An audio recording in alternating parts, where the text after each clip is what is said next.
SLT Speed Up සවාරිය සමගින් සද්දන්ත වාසි රැල්ලක්. අලුත් බ්‍රෝඩ්බෑන්ඩ් සබඳතා සඳහා පළමු මාස දෙක පුරා data double. Speed up with SLT.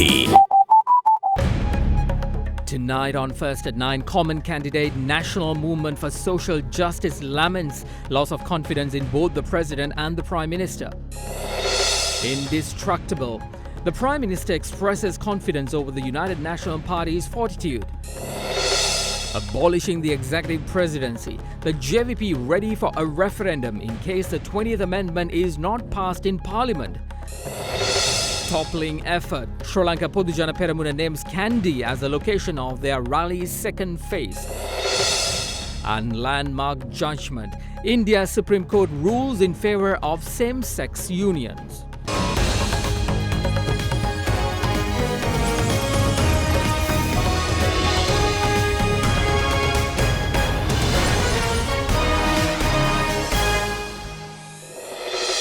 Welcome to First at 9, bringing you news from across Sri Lanka and around the world on Other Derana 24/7, Sri Lanka's news channel. I'm Indivri Amwatta.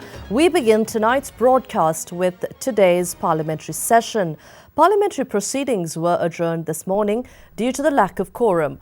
Only 16 MPs of the 225 members of Parliament were present at this morning's session. The quorum is 20 members, including the presiding officer.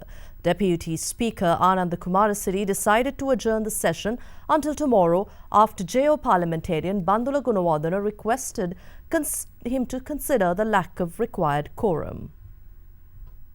The Parliament met this morning chaired by Deputy Speaker Anand Kumarasiri. The report of the Sectoral Oversight Committee on International Relations was presented by MP Bimal Ratnayaka on behalf of the committee's chairman. However, raising a point of order, UPFA MP Bandula Gunawardena brought the attention of Parliament the fact the quorum is not met. I see there is no quorum and therefore we cannot continue the session. I suggest you to ring the bell again and then begin the session.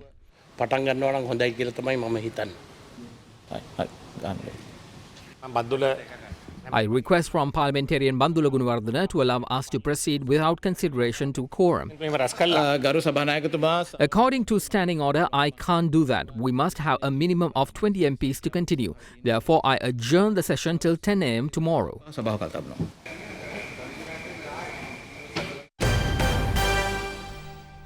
Prime Minister Ranil Wickremesinghe is insistent that his party, the United National Party, cannot be destroyed through media.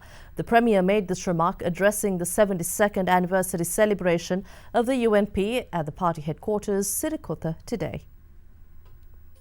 The United National Party celebrates its 72nd anniversary celebration themed Work for 72 and Still Working at the party headquarters, Sirikota, under the patronage of Prime Minister Ranil Wickremesinghe.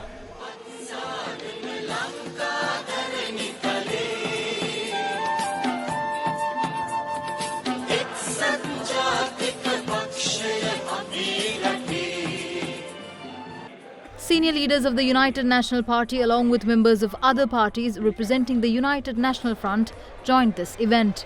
Senior leaders of the party including Premier Ranil Wickremesinghe paid homage to the statues of late UNP leaders.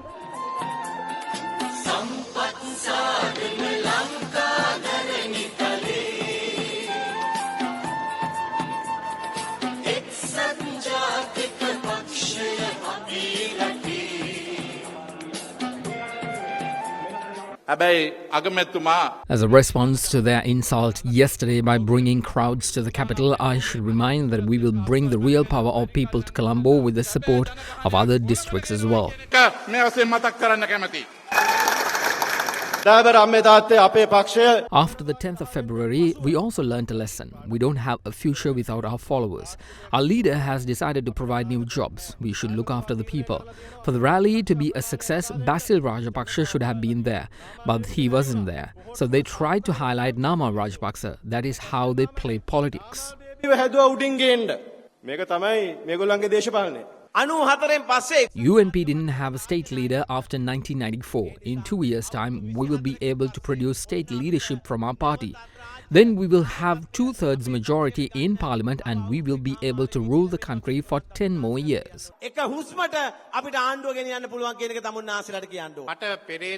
I got a few calls day before yesterday asking whether the anniversary celebration should be postponed due to the protest.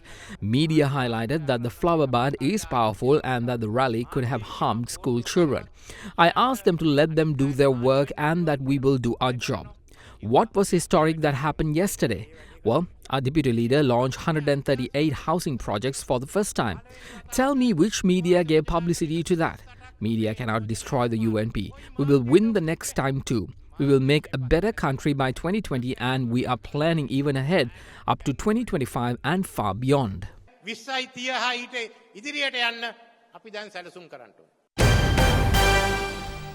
The joint opposition's mass protest rally themed Janabalaya Kolambata concluded at midnight yesterday.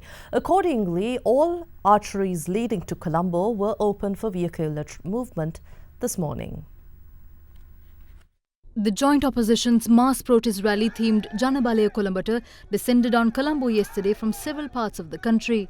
A majority of members of the joint opposition, including former President Mahinda Rajapaksa and former Defence Secretary Gotabaya Rajapaksa, were part of the rally. Tens of thousands of protesters converged at the Lake House Junction where the Satyagraha was held. The Satyagraha saw its conclusion midnight yesterday.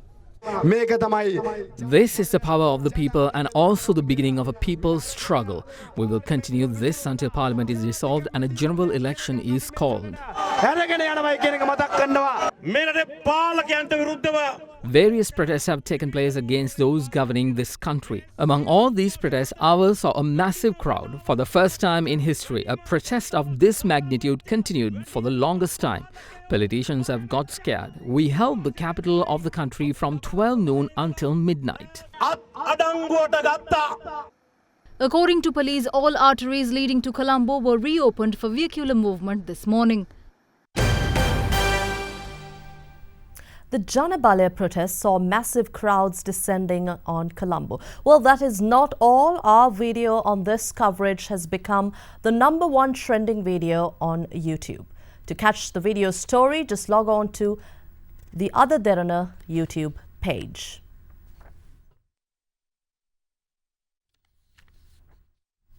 The joint opposition today revealed that there would be more to come following yesterday's mass protest worked off in Colombo, saying the second phase of it will be worked off in Kandy. Parliamentarians representing the joint opposition expressed views regarding their protest at a media briefing held in Colombo today.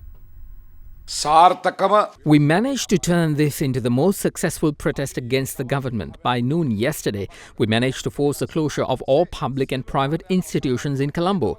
By 2 o'clock, we managed to fill all the main roads leading to the Lake House roundabout and nearby areas. We said we would shut the whole city down and we did exactly that yesterday. We won't stop from here. The second phase of this protest will be held in Kandy. We gathered over 200,000 people against them and this government is shameless to underestimate us. Unity government's UNP couldn't even fill 400 seats during their party anniversary today. So we don't have to tell you which the successful party is. The public of the country gathered against the government without any fear yesterday. Ministers representing the UNP and UPFA became so nervous over it. They convened a media briefing in the middle of the night to say that not many people showed up to our rally.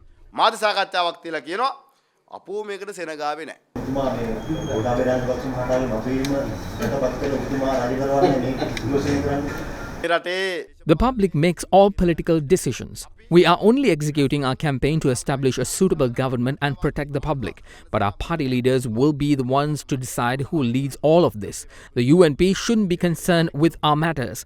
They should instead worry about who their presidential candidate should be. The group of 16 SLFP parliamentarians who withdrew from the government charged that the former governor of the central bank, Arjuna Mahendran, is currently evading authorities and is in hiding in Singapore under the protection of Sri Lankan High Commissioner to Singapore. Arjun Mahendran. We have information that Arjun Mahendran is under the protection of the Sri Lankan High Commissioner in Singapore. We are informed that although the tenure of the current High Commissioner is over and he is supposed to come back to Sri Lanka, he is still staying there protecting Mahendran. ආරක්ෂාව දෙනවා කියලා තමයි අපට ආරංචි තියෙන්නේ. පාරවල් හයකින් මිනිස්සු People entered Colombo through roads. If all the people were correlated into one road, they would still be roaming around Colombo. A huge crowd assembled in Colombo. There is no need for us to say that. NIB has the real reports. Count the real number of people who attended the rally, listen to their message and inform the president, so it will be easy for him to start forming a new government. The secretary of the SLFP challenged us to participate in the rally. So we did, and do what you can. He can't do anything to us. If he is to cancel our membership, he must first obtain the membership of the SLFP. අපි වස් කරන්න. එයා පක්ෂ සමාජික කරන් ඉන්න එපා. ඔබතුමාලා කිව්වේ නැද්ද අපි අය පහන් වෙන කලින්ම කොළුඹ රැඳෙනවා කියලා? Yes, we stopped the protest after 12 last morning. Colombo was like a cemetery. Schools were closed and offices were closed in the afternoon. We didn't want today to be the same. Other Derana telecasted the protest impartially. බොහොම අපක්ෂපාතී ප්‍රවෘත්ති කියා.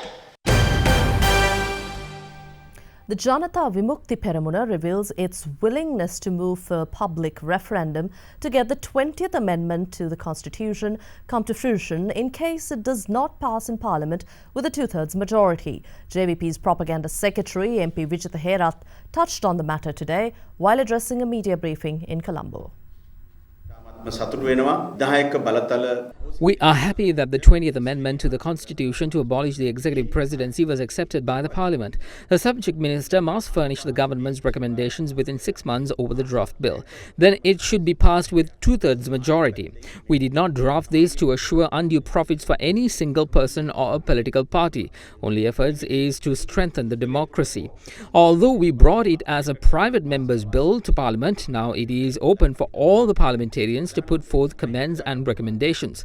It never facilitates to transfer powers of the President to the Prime Minister.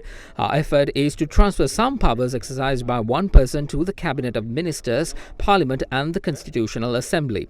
There is no single clause to decide or separate the country. The JVP takes the full responsibility over the matter and it has no hesitation in going before the public for a referendum if required. ජනමත විචාරණයකට යවුතු වුණොත් ඒ සඳහාත් අපි සූදානම්. The National Movement for Social Justice expresses disappointment over losing faith in the two leaders currently in office and reveals plans to promote a candidate for the leadership role based on a sustainable policy. He made this remark today while addressing a media briefing in Colombo. මූලික බලාපොරොත්තුව Our common candidate who promised to abolish the executive presidency has now given up the idea. We can see he is getting ready for another presidential election.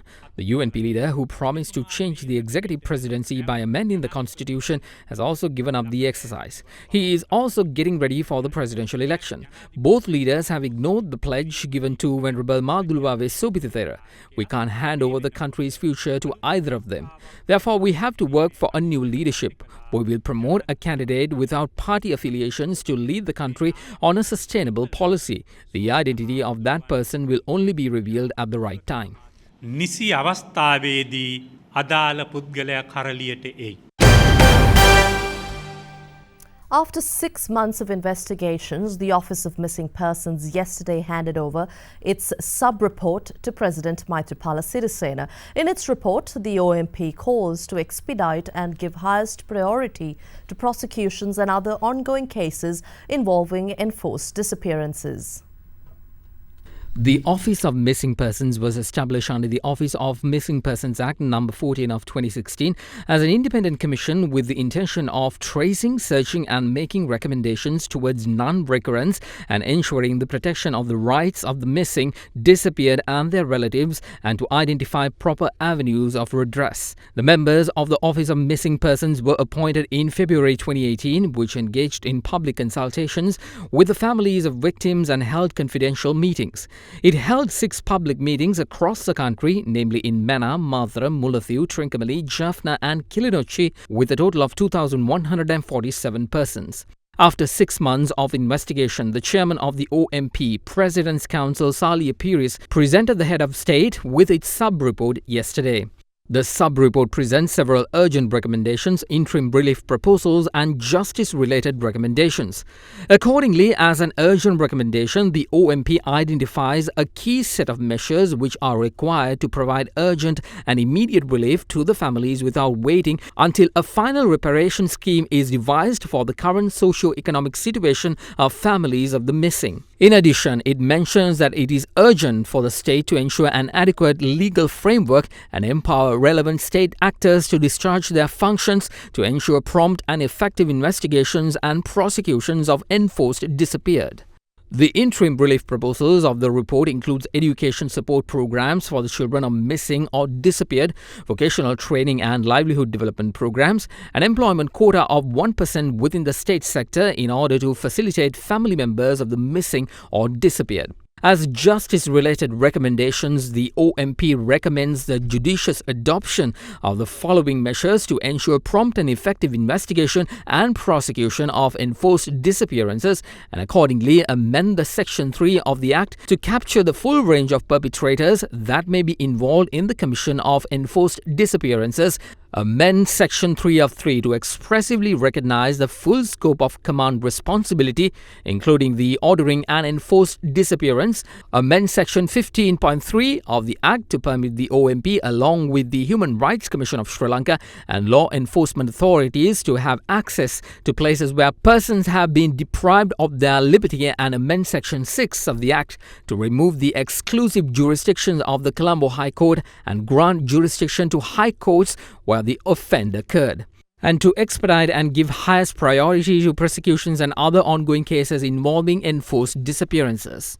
Accordingly, the OMP notes that further legal and institutional reforms must be implemented to prevent enforced disappearances and to designate a national day for the disappeared and, following excavations, preserve mass grave sites as memorial spaces. The Department of National Archives commenced a two-day seminar today on records management in the government institutions under the theme Managing Municipal Archives. The seminar, co-sponsored by the International Council on Archives, conducts this two-day training for local government officials. Making a speech at the event, the manager of the Records Management Unit in Rotterdam, Netherlands, says that the most challenges faced during archives is transforming manual archives into digital archives. It's my conviction that it is important that we exchange ideas and that we exchange knowledge in these ever-changing times where Google, Twitter, Tinder and other social media companies are taking over the information society. I'm convinced that we as information professionals, as archivists, are the most important civil servants of the world. We hold gold in our hands because records is gold.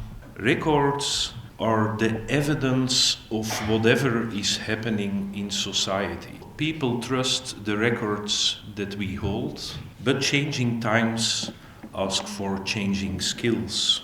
E-local government, digital signatures, document management systems. That's the new challenge that we are facing.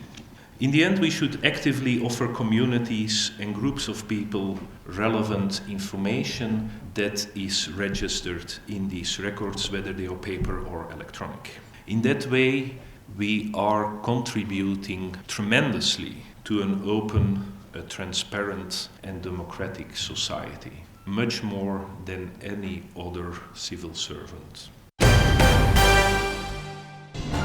are watching Sri Lanka's award-winning news channel, Derana 24/7.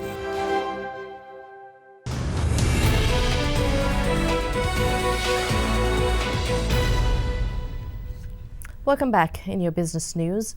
This national public-private dialogue on Sri Lanka's e-commerce reform, backed by Geneva's International Trade Centre, opened in Colombo today. Addressing the dialogue, the International Trade Centre's e-commerce expert, Dr. Michael Geist, emphasized that issues in key areas such as access, education, awareness, payments and modernization of consumer protection laws restrict the way forward for Sri Lanka's e-commerce industry.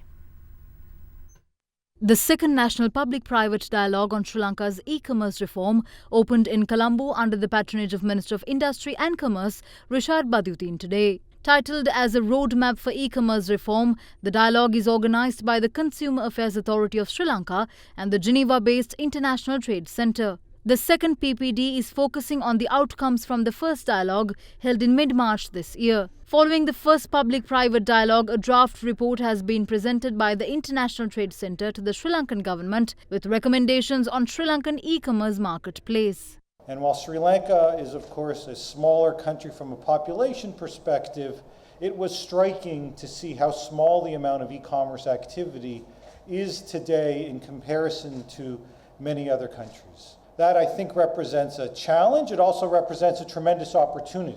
And so the question that we grappled with back in March was why? The report ultimately lands on 5 issues in particular. And so there was indeed this access issue, this question of ensuring that there is universality of affordable access so that the benefits of e-commerce are accessible and available to all. How many SMEs have actively embraced e-commerce? And for those that haven't, why haven't they? Is it, in part, an awareness issue where there is education needed to better understand the tools that are available and the potential that e-commerce brings? There was the payment issue. Why isn't PayPal here? Is there something from a regulatory perspective that needs to change to bring in large payment providers to make it easier to facilitate quick transactions? Or is there something else? And real questions about how you ensure that the policies and principles around consumer protection, which may have worked in an offline, non-digital world, can continue to work in a digital e-commerce world. And finally, the 5th area, one where there was, I think, universal agreement on the need for action around data protection, security, and privacy. And there is unquestionably room for action in Sri Lanka on those issues. Sri Lanka's business confidence decreased to 95 index points in August this year, the lowest for the last 12 months. Sri Lanka's business confidence index stood at 101 in July. To find out more, log on to our business website www.othertheranabiz.lk for an in-depth analysis. Sri Lankan shares ended weaker with turnover slumping to a near 5-month low as investors stayed on the sidelines in the absence of fresh triggers. The day's turnover was 119.5 million rupees, the lowest since April 16th and about an eighth of this year's daily average of 800 million rupees. Foreign investors sold a net 10.1 million rupees of shares, extending the net outflow so far this year to 4.3 billion rupees worth of shares. We have from the trading floor Hiruni Pereira from First Capital Holdings to give us more details. Today, bourse ended in red for the second straight session, dragged down by Ceylon Coal Stores and Softlogic Holdings. SPI witnessed volatile movements during the first half of trading, reaching an intraday high of 6,129, followed by a downturn trend in the second half before closing the day at 6,112, losing 8 points. Turnover has decreased more than half and net foreign outflow was witnessed for the 8th consecutive session with moderate foreign participation.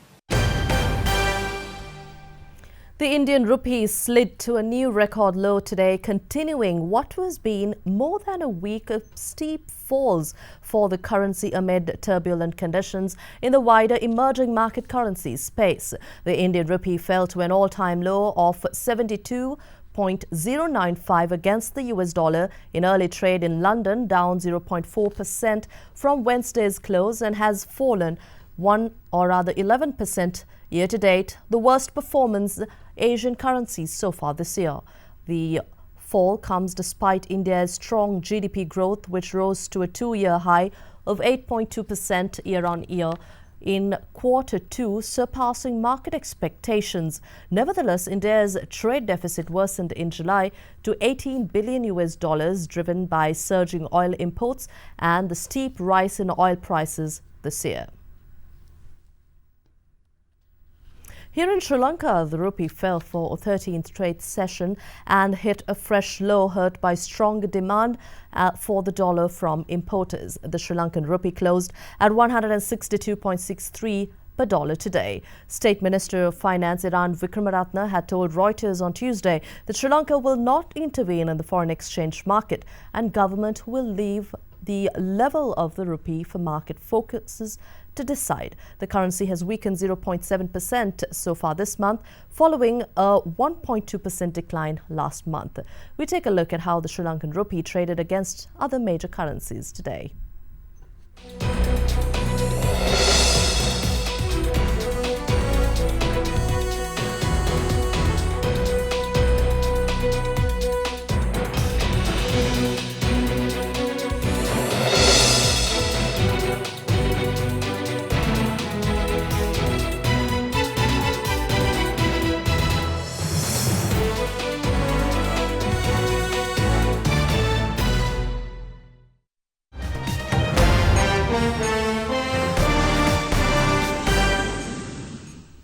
In news overseas, in a historic decision today, India's Supreme Court ruled that same-sex is no longer a criminal offence in the country. A 5-member judge bench of India's highest court said that a 160-year-old law banning sex against the order of nature amounted to discrimination on the basis of sexual orientation and was unconstitutional.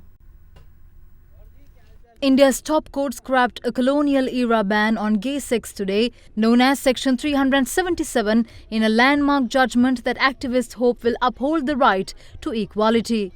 Campaigners outside the court cheered and some broke down in tears as the ruling was handed down. Homosexuality is considered a taboo by many in socially conservative India and was reinstated as a criminal offence in 2013 after 4 years of decriminalisation. The offence had been punishable by up to 10 years in jail.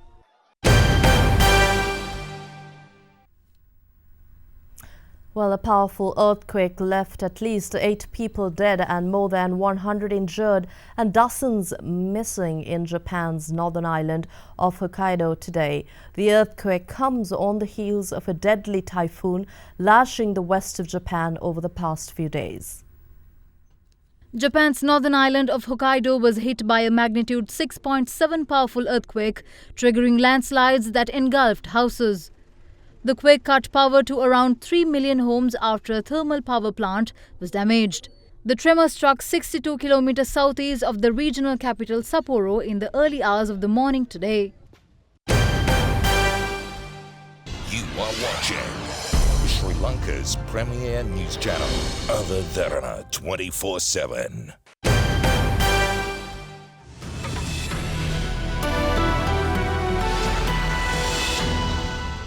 A very good evening to our viewers and welcome to Forecast First. Starting off with your temperatures for tomorrow that will vary between 19 and 35 degrees Celsius with the highest of 35 expected in Batticaloa and Ampara. When we're looking at the map, a low pressure zone will develop in the western province and will gradually disappear. Well, most parts of the upper region of the island, including Jaffna, Mannar and Anuradhapura, will experience the sunny weather. In the lower region of the island, however, except for Kandy and Colombo, Negombo, Galle and Matara will experience the wet weather.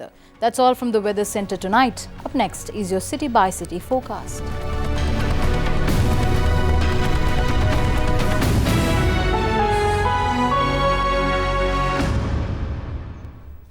Well, that's it from Derana 24/7 first at 9 for tonight. But as usual, we'd like to leave you with some visuals. And tonight, we'd like to take you to Yahangala. Legend has it that Yahangala is the location where King Ravana is believed to be in a hibernated state until he is awakened. It also says that the location is protected by deity Lord Gale Bandar. Have a pleasant evening. Enjoy the visuals. Good night.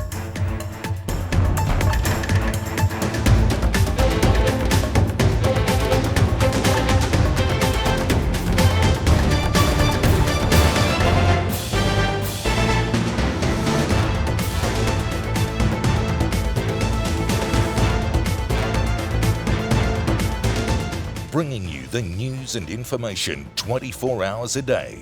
This is Sri Lanka's premier news channel, Other Derana 24/7.